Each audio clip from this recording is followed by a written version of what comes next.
we want to flip to the other side of the ball for a few minutes to kind of give some kudos to our guy Aaron Quinn's cornerback here, Dane Jackson. So we're going to take a look at some plays from Dane Jackson, and I want to get your thoughts real quick before we start the film on his play. And I gotta say, it was impressive, but it's even more impressive when you think about the move that the Bills made in getting Rasul Douglas and how that probably was that move was probably done to kind of push him out of the lineup. But Dane came back and was like, "Oh yeah, I've seen this before." Much like Levi Wallace over the years. Yeah, I've seen this before. You guys you are trying can't to kill replace me. You can't kill me. Yeah, exactly. Okay, here we go. I mean, this might have been his best game as a Bill, like all together. Like he was balling. Especially against the level of competition, like Yeah. who he was making these plays against. Like a bunch of these are on Jamar Chase, who's one of the best wide receivers in football. And yeah, I mean, I love the performance like so many of us did. I've never thought that he was as bad as the rap he got. He was one of only 17 players in the entire NFL last year that had double-digit pass breakups. And that's on top of all the missed opportunities that he Right. had in with making plays on the ball when he had that bad like 3 or 4 game stretch.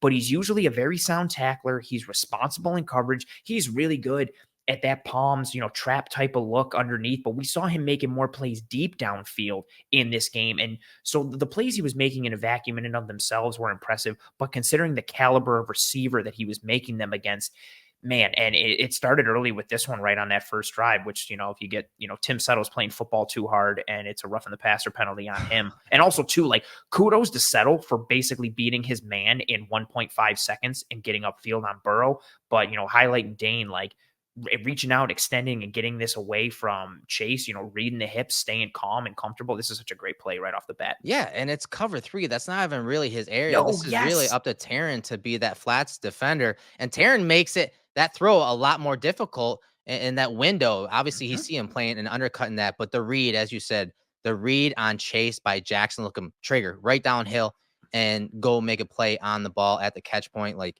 this was his night, man. This was his night. Even when he lost the medal and recovery that he showed, like, this is why the team loves him. There are plays in this game where he came up and made some hella good tackles in the run game. We're not going to cover those, but that's nothing new for him. Like that was his wheelhouse, early on in his career. He's always in and around the ball. Yes, he will lose sometimes at the catch point, as you said, but man, in this game, he was aggressive against Chase, Higgins, and Boyd, whoever he was matched up against, and whatever coverage they're playing, he got physical with them.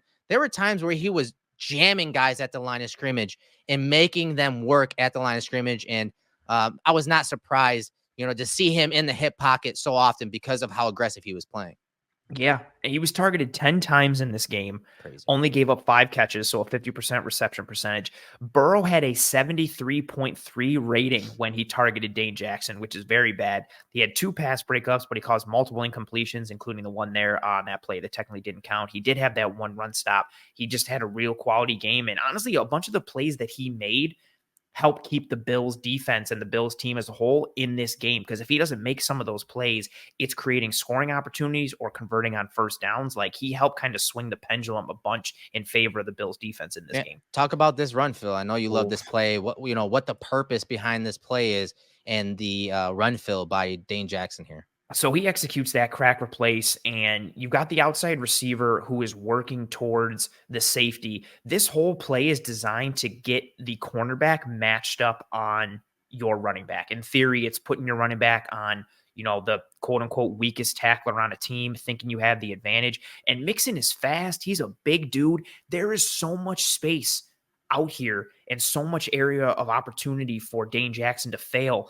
And he comes up, he reads it, he triggers down, he sees Tyler Boyd come down and get into the kitchen of Micah Hyde, comes down quick, he closes the space, and then just picks that leg, picks that ankle, and takes down Mixon in space. The sideline recognizes it, the sideline loves it. It's the quickness and the decisiveness of Dane Jackson recognizing what goes on. And Eric, this is that crack replace and coming up and making the tackle. This is something we've seen him do with regularity since he was drafted by the Bills. Yeah, great read here. As soon as that guy crack replaces or push cracks to the safety, he replaces him, comes down and makes a hell of a tackle in the open field. If he doesn't make that tackle, if he's not aggressive and forcing Mixon to not only bubble it wide a little bit And if he misses the tackle there, Mixon could be off to the races for a Hmm. touchdown on that play. Like, that's Yeah. how important that tackle was on that play. So let's fast forward to the second quarter, 3:26 left in the first half, 2nd and 10 situation, man coverage, top of the screen,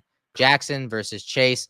Again, uses his hands at the line of scrimmage. Now he's got Hyde over the top here, but I love the hand usage as near the line of scrimmage, but as he's going down the field and as Chase starts to look up for it, you see him snap his head around. Dude, Hmm. so decisive, gets his eyes up. And of course, you see Hyde come up and over the top. But man, Jackson was in the hip pocket of Chase for several of these plays on Sunday night.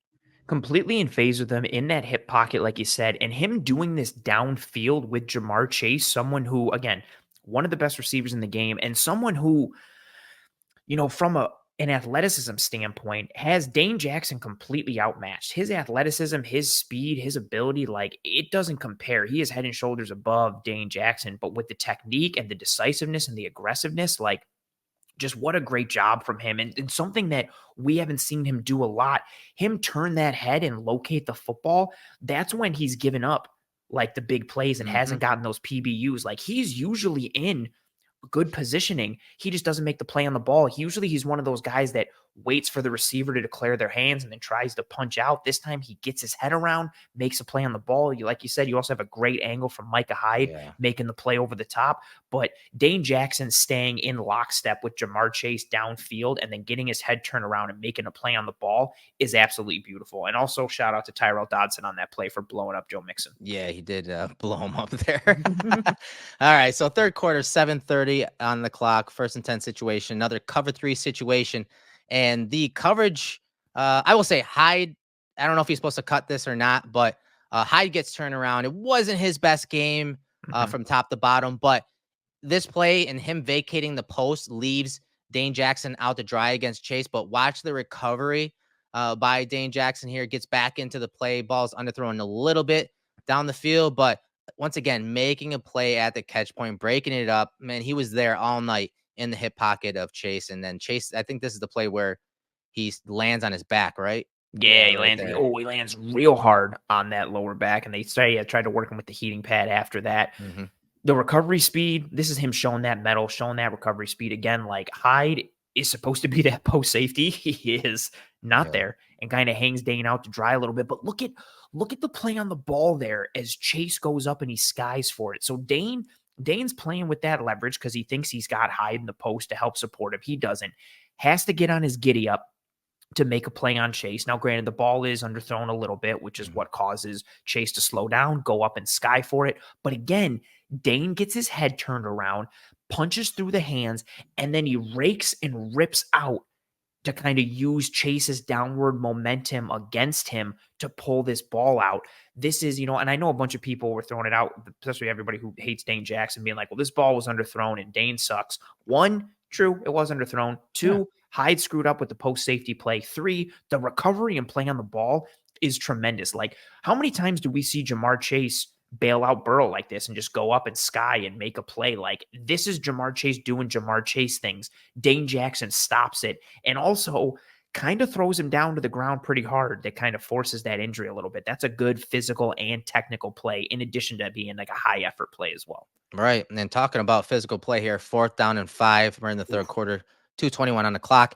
Man to man situation, bottom of screen. And Chase doesn't get the ball here, but this is look at the confidence in his technique and his footwork to jam, the near hand jam on Chase. And Chase tries coming back across the middle, and you see Dane Jackson undercut him right there, kind of slingshot, use his hands on the hips of Chase to undercut that. Now, again, the ball doesn't go there, but this is the type of confidence and grit he played with against, like you said, top tier competition, especially when you're talking Jamar Chase. Yeah, like that's not an easy thing to do, to get up, press man against Jamar Chase, who plays like a bulldog at times. Like, Chase welcomes that physicality. He's got a good release package. He's strong. He's technical. He's got burst.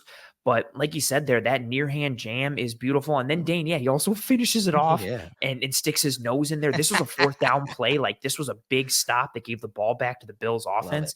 And it's how he chains everything together. It's that initial near hand jam and then the hip fluidity to open up and run with Chase once Chase goes inside. And then that's my favorite part. You talked about him getting underneath. He slips that hip and gets underneath. He knows the situation. He knows Burrow. He knows the down and distance. So if you're seeing Chase go in there, you don't want to stay over the top if that ball's coming in. He slips that hip to get underneath to either make a play on the ball or deter Burrow from potentially making that throw. Now, in this instance, again, Burrow never looks to the right, so it is what it is. But man, that's a hell of a play in space. This is also too, Eric, this is to the wide side of the field. So it's not like he has like help from, the field situation to kind of play as an extra defender. Like he's covering Jamar Chase one-on-one in space. Right. That's a tremendous play.